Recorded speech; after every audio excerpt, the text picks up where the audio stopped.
This problem said given these 2 points, 425 and -102, find the other points that make up that three-dimensional cube, or not cube, sorry, rectangular prism, given that those two are opposite corners of the prism.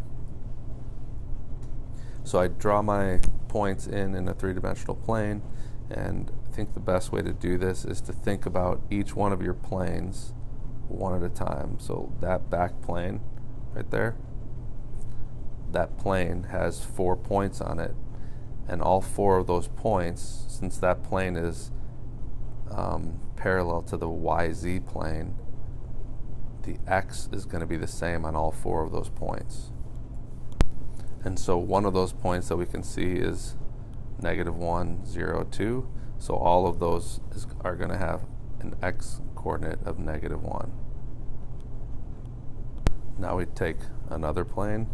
Let's go ahead and get the plane out front that's also perpendicular. I'm sorry, parallel to that plane. And let's take those 4 X coordinates.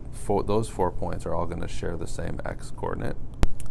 And that X coordinate, in that case, you can see one of those X coordinates is that green point that we had at the beginning, which was 4. So all of those have a 4 in the X coordinate. We do the same thing now, but this time we do it for, let's do it for this plane up here, which is parallel to the Z, or to the XY plane. It's parallel to the XY plane, so the Z is going to be the same for all of those points.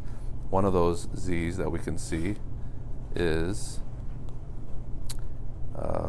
which point do we have there? One of those Z's we can see is 5 right there. So every one of those points is going to have a Z coordinate of 5. So carefully draw in 5 for every one of those 5 points there. I try to show you what these points are that I'm picking. It's that point, that point, that point, and that point. So every one of those has a Z coordinate of 5. So draw those in. Make sure you've got all those in there. And then do the same thing for the bottom plane. Take the bottom plane, use pink. Those all have the same Z coordinate. And that Z coordinate is 2, because we see that the original red point is there. So all of those ones have a 2 for the Z. So put your 2 in to all of those points. And then finally do the same thing for the Y plane. And the Y plane here, going to be there.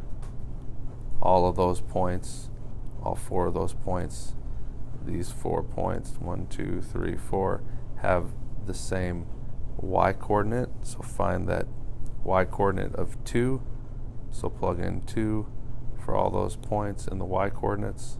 So a 2 goes there, a 2 goes here, and a 2 goes there. And then do the same thing for the other plane over here. That one. All 4 of those points have the same 1, 2, 3, 4, have the same Y coordinate, which is, in this case, the Y coordinate of 0. So plug in 0 for all 4 of those points, the Y coordinates. If you did it carefully and correctly, you'll have all of your points, all the other points in your rectangular prism.